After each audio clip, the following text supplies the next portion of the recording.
Thank you for listening to this podcast from TRE, Talk Radio Europe, your voice in Spain and around the world. For more information, please visit tre.radio. TRE in the afternoon. Presented by Hannah Murray. Good afternoon. It's just coming up to 5:10 and you are listening to Men Talk. With me in the studio today is Matt Smith, David O'Reilly and Hedley Smith. Hello. Good afternoon. Thank you all for coming in. If you are listening... Oh, I've turned my microphone down. That doesn't work, does it? You won't hear me then. If you are listening at home and you'd like to get involved, you can. Here's how. To contact TRE, please call 952 78 4000. Email studio@tre.radio. Send us a WhatsApp on +34 645 99 67 95. What a beautiful day. It's a wonderful life. Okay, I found an article about food. Man makes British fry-up and Italians are horrified. A British man was inspired to turn a full English breakfast into a pizza after his recent travels to Italy, but people have been left baffled by his interesting creation. So this meal, this pizza, is complete with baked beans, eggs, bacon, sausage, black pudding, mushrooms and tomatoes, all going onto a pizza. It's actually quite clever what he did with the beans. He poured the baked beans into a circle on parchment paper and then put them in the freezer so they're frozen solid, and then put them in the edges of the crust. So when it cooks, there's baked beans in the crust, which is quite inventive. He chopped everything up really, really fine, and put cheese on top. And, yeah, he brushed the crust with butter to better emulate the toast. And then the final element was cracking an egg into the middle of the pizza before it went into the pizza oven. Can you imagine having something like this? No. But don't call it pizza, first of all. It's not pizza. Yeah. And the cheese on an English breakfast? I know, you wouldn't normally put cheese, would you? No. A bit of toast with all that stuff on it sounds great, but don't call it pizza. It's not pizza. No. I think it sounds lovely. As you were talking about it, I was salivating. But no. Well, yeah, what's not to like? I mean, it's all the ingredient. There's so many variations on pizza. I remember I got really into a Peking duck pizza once. No. Oh, wow. Have you seen that one? No. Yeah. So the base was like a hoisin sauce type thing, and then they had shredded duck and with some spring onions on the top. It was fantastic. And cheese? And a bit cheese of as well? No cheese. I think cheese is the mistake pizza. on that breakfast one. That's that. And then there's of course, I mean, who doesn't love pineapple on a pizza? I love pineapple. We discussed this before. Yeah, so I don't think it's too off the wall. You've got bolognese pizzas. Yeah, and they also do some with like a cream, don't they? They do like a carbonara, and sometimes they put cream on it. And there's like a white base instead of a tomato base. And you can get. In fact, I had some the other evening. Some gorgonzola and pear pizza. Sounds great. Well, they go together, don't I've they? seen ham and melon, you know. Yeah. I've seen a chocolate pizza before. You seen them? Oh yes, I've had one of them. They've done them ones. But my little claim to fame on a pizza, by the way, because I frequent the All-in-One bar, who call themselves the best pizza on the coast, as many restaurants do. But anyway, I developed the pill pizza. Oh, nice. Yeah, I've had that. Yeah, and years ago, I used to go in and say, can you make me a pill pizza? And I'm like, oh, well, how would you do that? I said, well, just get a margarita and stick some spicy prawns on the top. Yeah, exactly. And it's now the best-selling pizza How in the much money have they taken off from you for? Yeah. What's your commission, right? I haven't got anything, but they're everywhere now. Pills, they've got them everywhere. But no, I think that pizza sounds great. Yeah. It's the cheese that ruined it. Egg in the middle. I mean, that's been around for a while. Yeah. Hasn't it? I mean, the baked beans in the crust. It's a good idea, but I'm not sure I'd. But they do the cheese crust, don't they? Yeah, but I wouldn't have that. I feel like that's. I wouldn't have the much. pizza anyway. No, that's like major pizza companies. Yeah, Not traditional. What's your favourite flavour? Yeah. Oh, I don't know. I to be honest, I love a vegetarian pizza. That's kind of my go-to. My husband will have like a spicy pepperoni, and I'll normally have some of it because I'm not vegetarian. Yeah. But I love a vegetarian pizza. The more vegetables, the better. Put aubergine, peppers, mushrooms, corn, the lot. Love it. That's my favourite pizza. But you're not vegetarian. But I'm not vegetarian. I just love a veggie pizza. Okay. What's your favourite? Pepperoni. Pepperoni. Yeah. Fiorentina. Oh, what's one of those? Spinach, ricotta cheese, I believe, and an egg in the middle. Oh, Wow. nice. That sounds lovely. But again, I'm not vegetarian, More but I love exotic it. than mine. That sounds What's really yours? good. Everything's better with an egg on the top. Absolutely. Well, Well, your go-to, I suppose, is the pill. well, no, it's not actually. I mean, round in Spain and other places, my favourite pizza is a pepperoni with pineapple. Oh. Yeah. So that's like a spicy Hawaiian, as it were. Yeah. But my favourite. That sounds good. I'm sure I've met one of them. My favourite pizza is a potato pizza. What? Yeah. No, come it's a big on. thing in Italy, especially in sort of Italy? Oh yeah, in like Napoli area and Sorrento and all that area, they make a potato pizza, and what it is, it's thin slices of potato. I thought you were going to say roast potato. Thin slices of onion and like a cheesy thing, and it's a bit like a So is the base still the same, or the base is the sliced potato? base of sliced potato. So it's a bit like a dauphinoise potato pizza. Oh, now we're talking. No, honest, it's fab, and they sell it on the streets in Napoli and also in Sorrento and all down that area. Do all the sliced potatoes stick together? I imagine when you pick up a slice, it all kind of falls apart. Yeah, sort of like scattered slices all around it with cheese. It really is fab. There you go. So, I don't think the breakfast pizza's that far out the way. No, fair enough. This I'd never heard of before, which is interesting. 3 letters, a 3-letter symbol that could mean you'll be charged more on your bill. The letters MKT, or sometimes MP, printed on a restaurant menu or receipt, basically means market price, indicating that the price of the item isn't fixed and will fluctuate depending on the current market rate. So it allows restaurants to adjust their pricing in line with their cost without reprinting menus. This article asks whether it's the customer's job to ask or the server's job to explain. And somebody said it's totally the customer's fault for not asking why there is no price listed, which is kind of a good point, I guess. I mean, it's like when you see fish on a menu and it's by weight, isn't it? Yeah. And I've done that once about 25 years ago, and I've never dared to do it again. I'm dying to find someone who's ordered something on a menu by weight and hasn't been ripped off. Have you ever done that? Does it work? Well, there's a steak restaurant I particularly like. Yeah. Can I name it or? Yeah. Why not? Teloeche up on the Benefice Road. It's lovely. Okay, but yeah. everything's done in weight, but grams rather Right. than this side. So you just go for the smaller one and risk it. Oh, fair In enough. case, So it doesn't. Yeah. It doesn't give you it gives you the price per gram, as doesn't it? confirming your point, it doesn't give you Yeah. the exact price of each dish as per Okay. the weight of the meat. Yeah. Well, the market price thing's been around for a long, long time. I mean, Has it really? I've never seen it on a menu like that. Always. Never seen it. Really? No, I've never I mean, seen like, it. so if you go to a restaurant and it's got like lobster as an example, the price is dependent on the season and Oh, I you thought know. it was by weight. I've never seen a market price. Yeah, so at the thing. market price, like sometimes lobsters are more expensive than other times, or some fish or some prawns or whatever. So Right. it's a case of how much is it a kilo, and then you say, well, I'll have half a kilo of that lobster or what have you, and that's how you. I've seen that loads of times. Have you? No, I've been to restaurants where the price is fixed, but depending on how much it costs, you get less of or more of. Right. Yeah. Right. Okay. So I've been like prawns pilpil for. Yeah. You might get 6 prawns as a tapas, but sometimes you only get 4.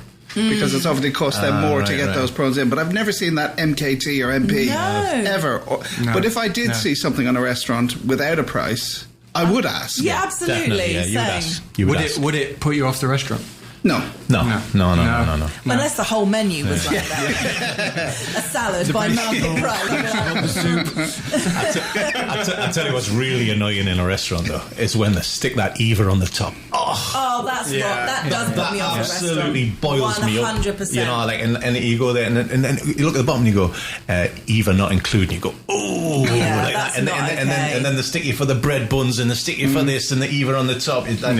That's when I do not go back. Well, at least it's not like the States where they have an expected tip. Oh, yeah, I've had 20% put on top. Yeah, the expected tip. No, that's bad. Yeah, and then a tip on top of that. I don't know what is the percentage they expect as a tip. 20%. 20%. 20%. In So America, obviously, €100, you spend another 20. I mean, just on an expected tip. Yeah. And if the service is terrible, you're still expected to pay the 20. Yeah, I don't agree with But that. luckily, you don't get that in Spain. But it's I've just come back from something where it was an expected trip, and that was annoying. Yeah, my God. I went to it was a pizza restaurant, funnily enough, a few years ago, and there wasn't Eva included. We looked at the menu, didn't notice that, saw the prices and thought, wow, this is really good price pizzas, like cheap. And just had a pizza each, glass of wine, and then the bill came, and we were like, what? How's it gone up to that? It didn't make sense. And then in really small writing, Eva was added on top, and ruined it. Never been back there. No. And my story of when I did the weight thing, it was when I was in Australia and was backpacking and had no money whatsoever, and just got into octopus for the first time, and thought, oh, I'll have some octopus. And a piece of literally like a leg. Did you call it a leg? A tentacle? A tentacle? A small piece tentacle of leg. Tentacle leg. I'm not sure either. Anyway, a piece of octopus came, and bearing in mind this was like 25 years ago, it was about the equivalent of about £38. 25 years ago, when I was 20 and like had no money, and I mean, I nearly cried. It was awful. I couldn't believe it. So I've never been. I've been too scared to order anything by weight again. But I suppose you could ask. I suppose you could say, I really fancy the sea bass. How much do you think it will cost to have a sea bass? I suppose that's a perfectly reasonable question to ask in advance. And if they say, oh, it's normally about €45 or it's normally about €25, you go, oh, thank you, I'll have something else. Or, oh, okay, that's I'll have a glass of water, please. Yes, exactly. But no, I've and the salad, yeah, exactly. I'm going to ask. I'm going to build up courage to ask. And they go, thank you, I'll have the salad. Yeah, exactly. We're going to take a break before we talk about the kiss cam and the couple caught having an affair. Hannah Murray on TRE in the afternoon. Good afternoon. You are listening to Men Talk. With me in the studio today is Matt Smith, David O'Reilly and Headley Smith. So one of the big stories of this week is the couple that were caught on the kiss cam at a Coldplay concert and looked immediately guilty straight away, and it has been deemed that they're having an affair. He's had to step down for his role as CEO of this big company. It's gone unbelievably viral, unbelievably quickly. There were loads of memes that went out. Lots of companies actually made it part of their advertising, car companies, supermarkets. I mean, it was a massive big deal. And I must admit to laughing at quite a lot of it. But also thinking of the poor wife and husband and children of the people involved, and thinking how utterly humiliating the whole thing must have been to them. So I just wondered what you thought of it. What your reaction has been. Idiots on so many levels. Yeah. Yeah, I mean, to have an affair, to do it in public. Yeah. I mean, and no, I'm not going to say get caught, because I think they probably deserved it. Well, yeah. Yeah. It's all the innocent people, isn't it? Yeah. That's the sad thing. Yeah, and the family member. Yeah, I've seen I don't know whether it's true or not, but I've seen a couple of the kids sharing on TikTok about their experience. Okay, so, interesting. What did they say? Well, the daughter was if it was the daughter, you never know. These could be just making it up. I've seen statements by the husband and the wife that deemed to be fake, which was a shame because they were great statements. Yeah, but the daughter was saying she had already knew about it and all this sort of stuff, but the fact that they now have to hide away in a hotel, that sort of stuff. Yeah. But you do, they're the people you think about, the people who had nothing to do with it, but who have to face the consequences of what happened. But I laughed when I saw it. Yeah. Forget about the memes. The memes were absolutely brilliant, but seeing that happen, going, how stupid. Yeah. I mean, it just proves straight away their reaction, guilt over their... They knew. If it was two mates, not like you'd necessarily stand like that with a mate, but, you know, you'd style it out, wouldn't you? You'd be like, you know, we're having a laugh. But because they knew they were guilty, they absolutely wet them pants and tried to duck out as quickly as possible. Him almost throwing her. Yeah. As he ducked away. It was funny. Dived in the opposite direction. Funny. I'm not sure why he's had to resign as CEO, though. I mean...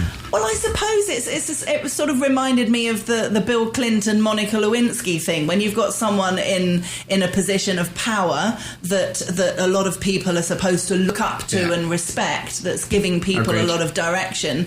I think it's the fact that, I mean, there's a part of me that thinks the two things aren't connected, his personal life and his work life. However, it was one of his subordinates. Yeah, it was one of his staff, that's true. And it's the corporate reputation. Yeah, all absolutely. of that sort of stuff. And definitely. It purports to be this moral company and moral standing, and then this happens. Exactly. It'd be very difficult for people to respect him in the workplace, wouldn't it? Has she lost her job, or has she resigned? I don't know. I haven't seen that she has. No. She's probably claimed for sexual harassment. She's in HR, so she probably will. Yeah, I imagine she'll have to, won't she? Gosh, very weird thing. It is. Books. There was an interesting piece about books and bookshelves. People been horrified by an unfinished books shelf concept and say it should be illegal. Somebody posted a photograph. Is there a book in here so I can show you? No. Oh, here we go. Somebody posted a photograph of books opened like that to where they'd got to and all piled on top of each other on a bookshelf and said, hey, what do you think of my unfinished bookshelf? And people are going, oh, you can't, I mean, you can't not finish a book, and also why would you display them like that? It's awful, it's not aesthetically pleasing and things like that. And then there was another picture of a bookshelf which is full of books that have been put on their side, so you can see the pages, but you can't see the spine of the book, so you can't see the title of the book. So again, it looks really, really messy, and there's stickers everywhere explaining what the different books are. I just wondered if you have any books in your house, and if you do, how you display them. If there's any kind of order to the books, whether it's genre, whether it's title, whether it's colour, or there's just a bookshelf with a load of books. Just with the bridge outwards. It's not, What would you do if you're reading a book and it's 400 pages long and you get to 105th page and it's still not captivating you, really boring? What would you do? Would you carry on? No. Would you put it on your shelf half done? Maybe, and then I might end up decluttering it and 6 months later. And then take your photo of it. No. And then put it on the internet. No, but I wouldn't display it like that. I'd just put it back on the shelf. Yeah. But yeah, I'm definitely not one of those people that obsessively has to finish a book once I start it. Yeah. Definitely not. If it's not gripping me, I'll end up just not reading it, and then I'll stop reading because I won't be inspired to read the book. So I need to be into a book to keep reading. So if I'm not into it, then I'll give up on it. Yeah. I just don't understand why this is a thing. First of all, these people bought their books themselves, we assume. Yeah. They're displayed in their homes. Yes. Like, come on. It's a non-story. What I thought, we had a bit of chat about this beforehand, what I thought was maybe if they were bending the book totally open and breaking the spine, that's not a great thing to do. But again, it's your book. You can do whatever you like with it. Yeah. So. Yeah, I suppose it's the idea of posting a picture on social media encourages people to comment. Yeah, and he actually said, what do you think of my unfinished bookshelf? Well done. I suppose. Keep going. It's your books. Yeah, exactly. Yeah. But I must admit, I have seen over the years bookshelves that have made me think, I'd love to do that, but I haven't and wouldn't. where they're organised in terms of colour. So it's like a rainbow. Yeah. So all the spines with the red and then going yellow and that looks really pretty. But I'd find it very difficult to find books if that was the case. It looks nice, but I wouldn't know where to go. Or just go in and put one out of place. Oh, no, see, my husband would do that, and I'd be like, no. Yes.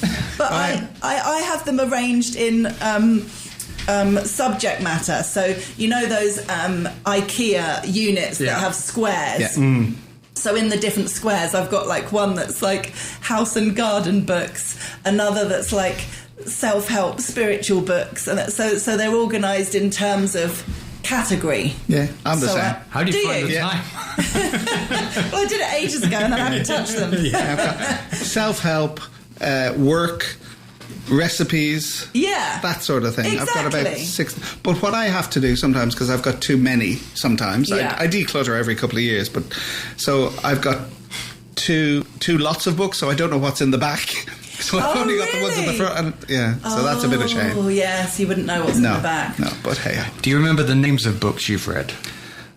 All of them? no. No.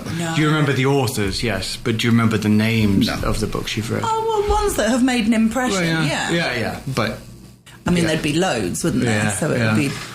I don't know. It's I suppose it's an interesting one because I'm not very good at remembering the names of TV shows that I'm watching right now. I'm terrible with names. Like when you're chatting, say, "Oh, there's this new. Have you seen the show about the thing got with the him guy?" in and it, the- yeah. With the guy. you can't remember the name of the actor. Can't remember the name of the Guy who show. does a thing. The one that's set in America. You know, the one with the guy.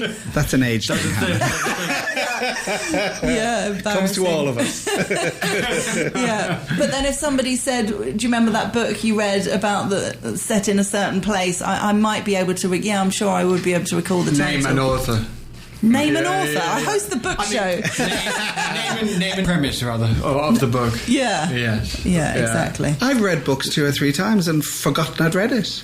Really? See, Yeah. that's something I've I'll not go done. halfway through and I'll go, this sounds familiar, but I don't know what's going to happen, so I must continue. Okay.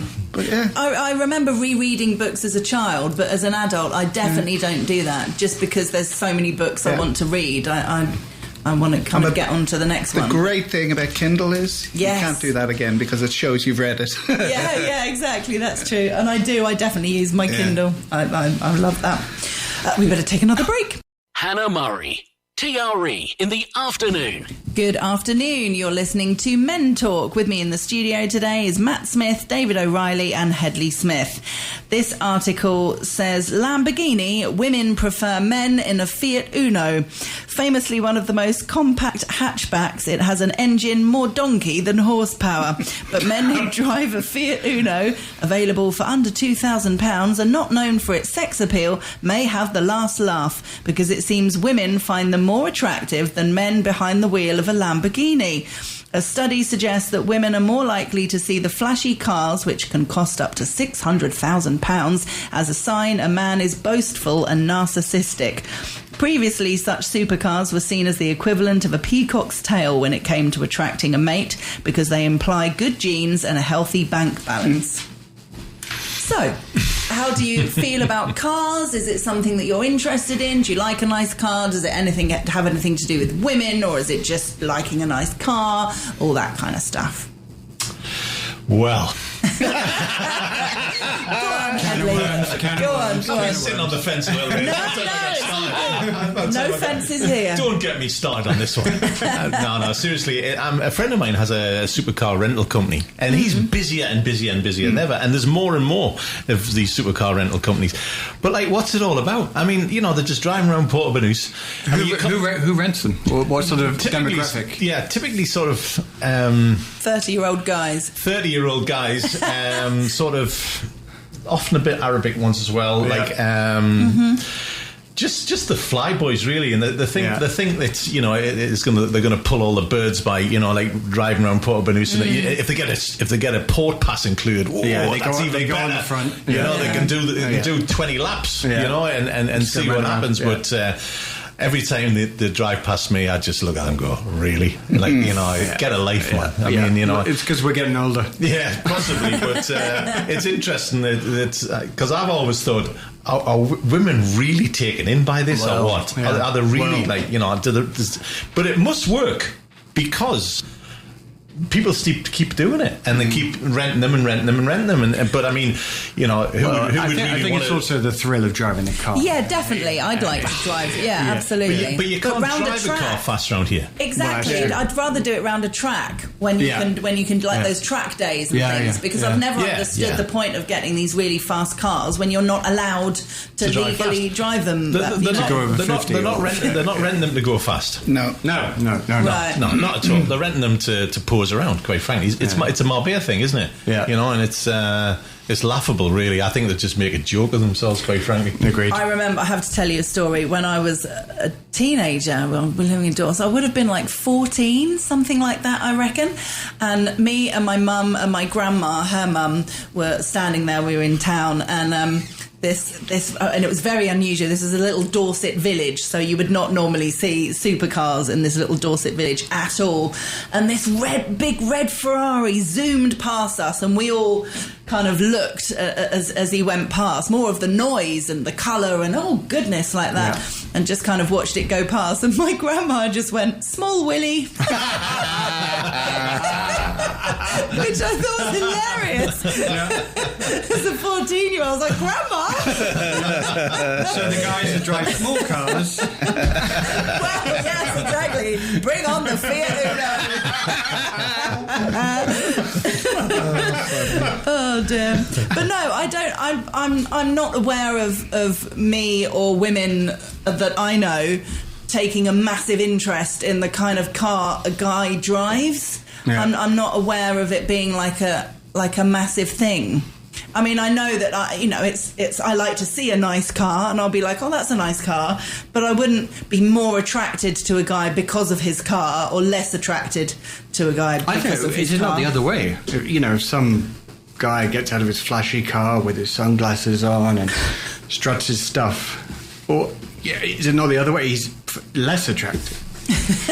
Maybe. You know, being arrogant and... Well, yeah, exactly. If you look like that, then that's not a good... And it is easy if you are getting out of a car like that and you have that kind of look about you where you think you're the Don or whatever. A lot of women will go, "What a..."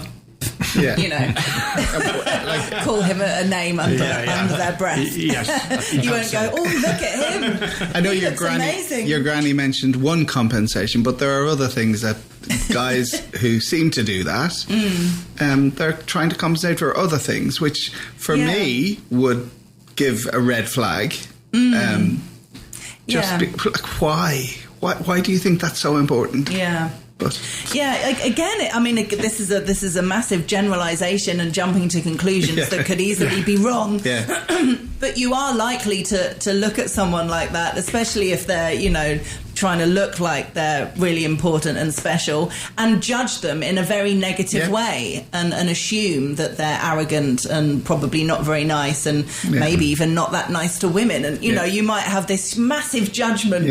And where do they get the money from? And all that sort of exactly. stuff. Or I bet they're renting it for the day. It's not even theirs. Most of them are faking it. I mean, they're all hiring the one for... And they're not cheap to hire for a day. I think they're like... A couple of thousand or something like that. Really? My Fiat 500 wasn't much to hide. Easier to park as well. Absolutely. And you're only allowed to do, I think, 100 kilometres in them.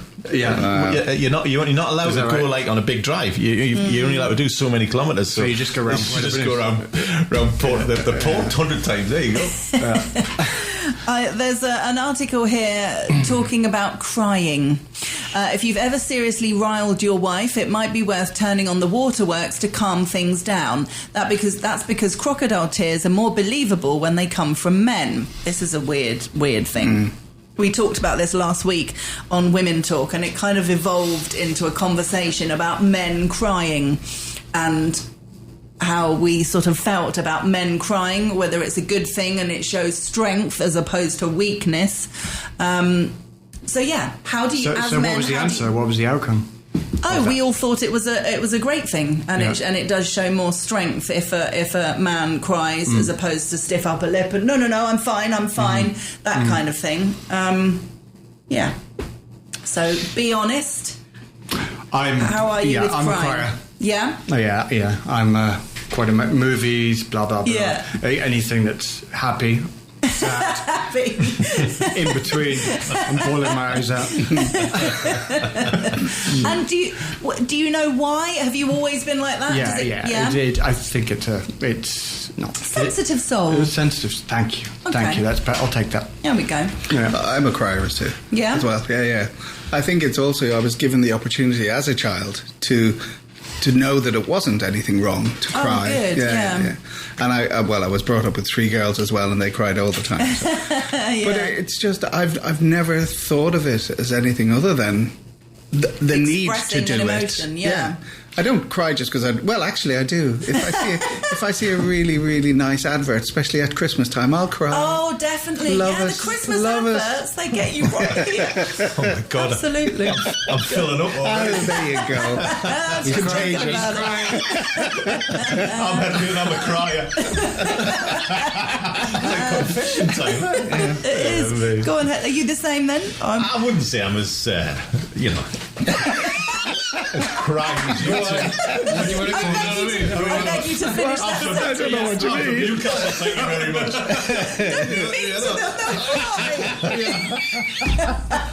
I'm going. No, go on. I've been known to shed the odd tear, certainly, Yeah. but not watching Christmas adverts. Oh, no, I'm sorry, but but it's the serious stuff, But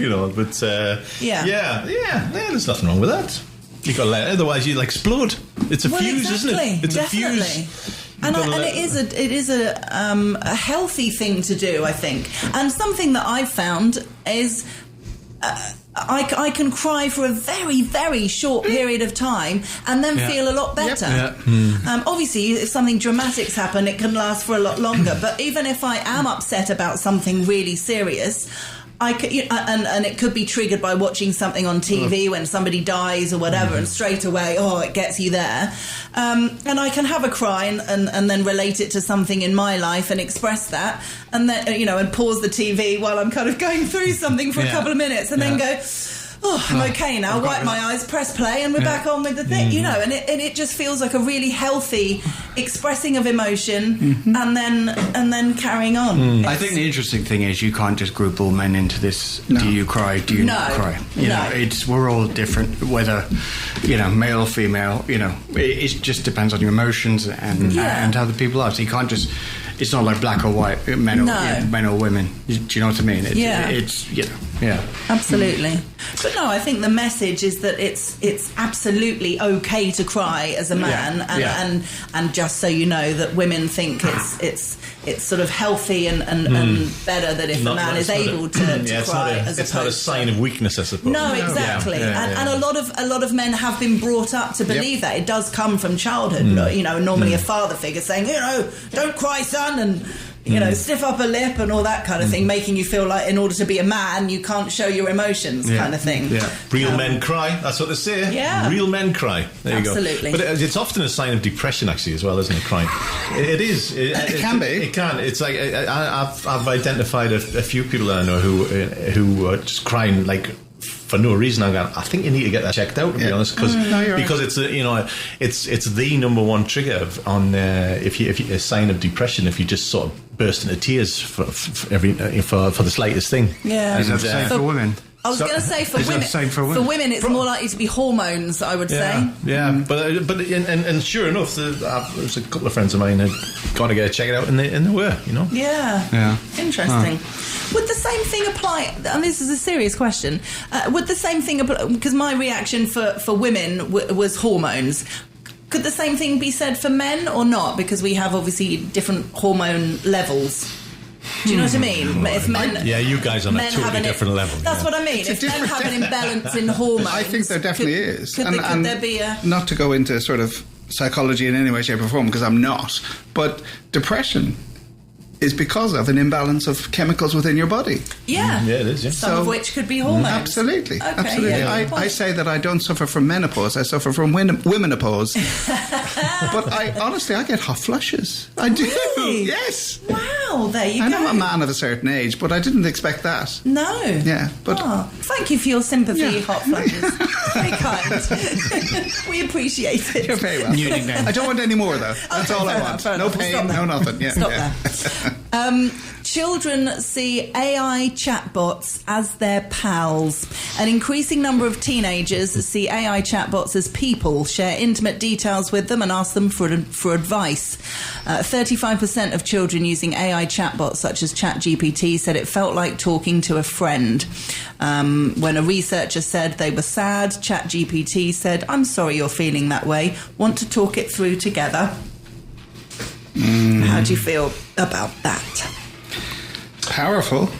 Yeah. Definitely powerful. And I was talking to one of the guys earlier about, I don't know if you heard the story about the ex-chatbot who had to be taken offline because it had become racist and misogynistic and all of that, because it had learned from the conversations it was having. And it was literally talking about being fascist and all of this. The chatbot. Wow. And it literally had to be taken off. And now if you go on to, I don't know what the name of it is, but it has a name.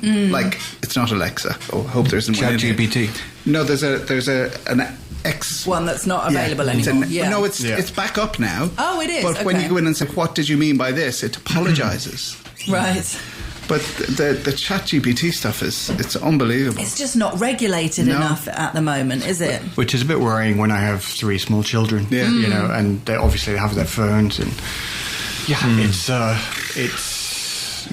not as you said, not regulated. No. And you really need to watch out. Yeah. But especially when it's making suggestions. Yeah, exactly. Yeah. But equally, if if a child is got worries and they're feeling down in one thing or another, and they don't know who to turn to, and they ask a question, "I'm feeling this, lolly lolly la," and it comes back with some sympathetic points and some pointers.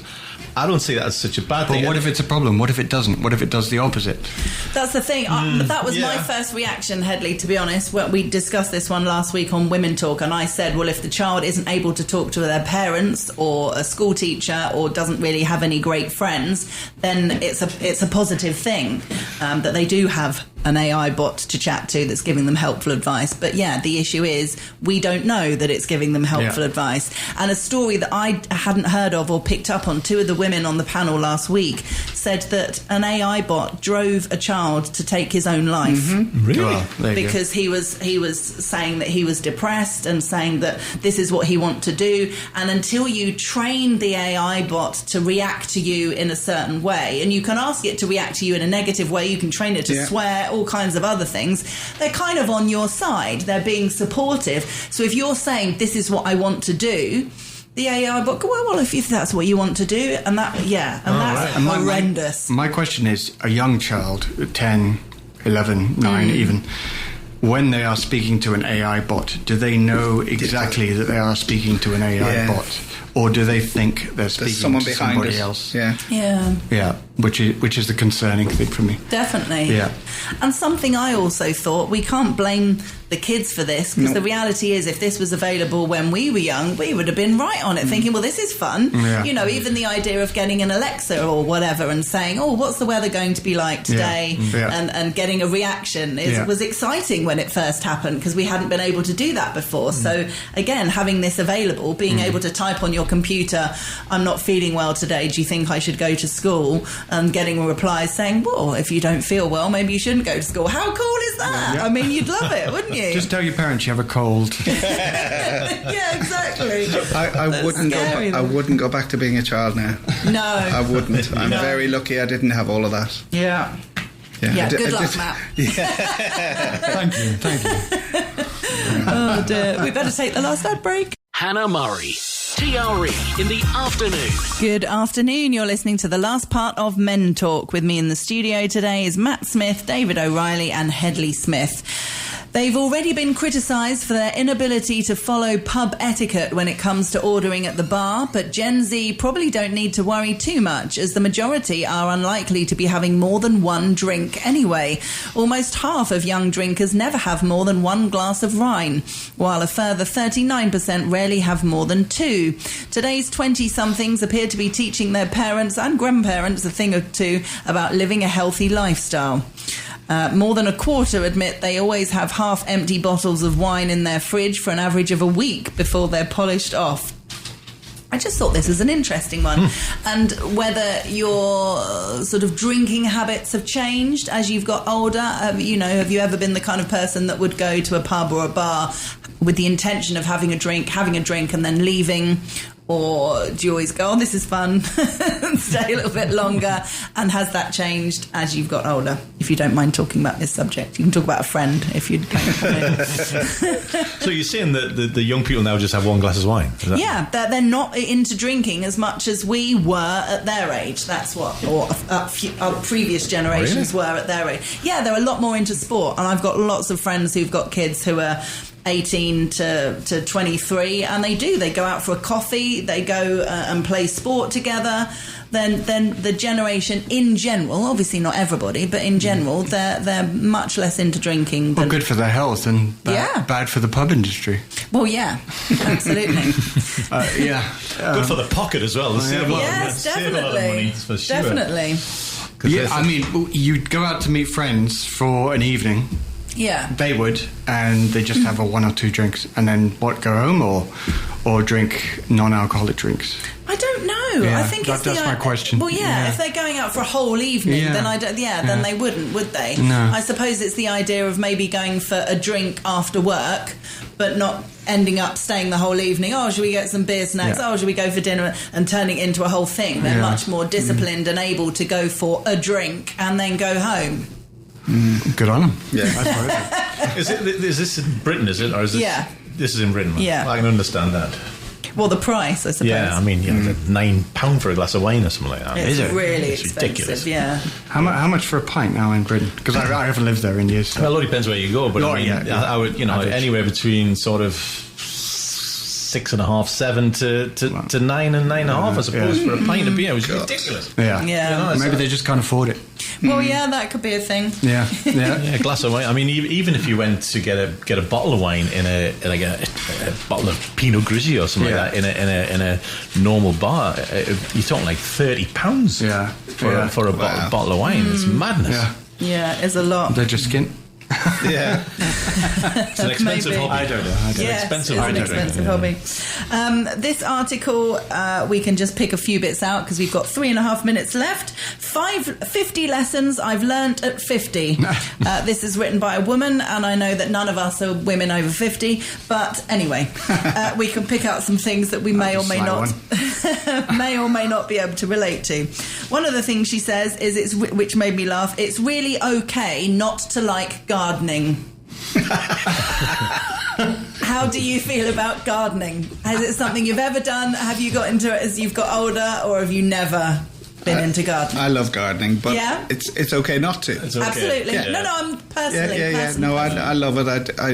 It's almost like a form of meditation. Going out and pulling the weeds, I've only got a small garden here in Spain, but I love it. You enjoy it? Absolutely. And then seeing something that you put a little seed in the ground, and 6 months later or 4 months later, you've got a bush or a plant or a beautiful flower. And lovely. Yeah. And then people share things with you. Yeah, other get gardeners. cuttings. Yeah. But it's trips okay to the not garden to. centre. Yeah. I'll go and help you if you don't like it. Absolutely. Headley? It's a strong no for every me. now and again, I might do my pots. Yeah. That'll do once a year. I'll do. Then I'm done. So they're normally dead then. Yeah. Once a year. In fact, I just did it the other day actually. Oh, there you go.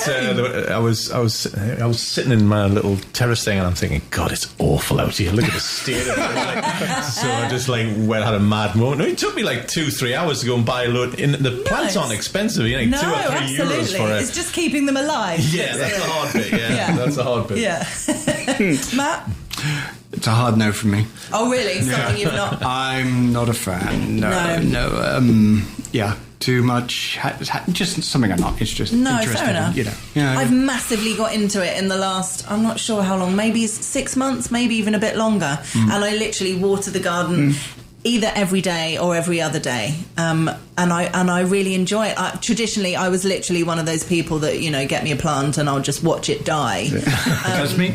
And and it's like anything. You can't kind of tell someone how to do. You know what you need to do. It's just a personal thing as to whether you're that bothered about it or not, and it needs to be part of your routine. Yep. That watering the garden, and if you can get some kind of pleasure from it, then all the Even better. As opposed to I've got to water the garden, then that's when you're unlikely to do it, I suppose.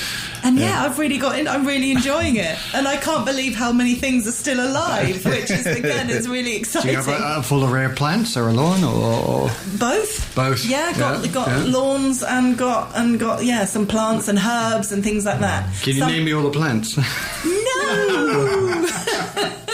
I couldn't name hardly any of the plants. The pretty one in the corner. The pretty red one in the corner, No, I'm not very good with names of plants at all. Flowers and things, no. I went to the garden centre today and I got a new discovery which has got me a bit into gardening again. Yeah. Is that because I always used to get irritated that my cats would always pee or poo in the plant pots, right? 30 seconds. And I was like, oh my. But anyway, I spoke to this woman at the garden centre and she gave me these pellets. And like, I didn't know there was such a thing, but there is. And you've sprinkled them on and the cats don't go anywhere near it. Oh, that's good. Yeah, it's that's really good. They don't like the smell and off they go. Okay. Oh, I might look into that. We've got a cat as well and I'm worried about that. Well, leave it on cat pee then. That's a great place to end. Thank you all very much. Howard Brereton is next. I'll be back with you on Monday at 4. Have a great weekend. You've been listening to a TRE production. If you've enjoyed this programme, there'll be another episode waiting for you next week, right here on this platform, where you can also access our extensive back catalogue of shows and interviews. For more information on our live programming, social media channels and apps, and how to contact Talk Radio Europe, please visit tre.radio.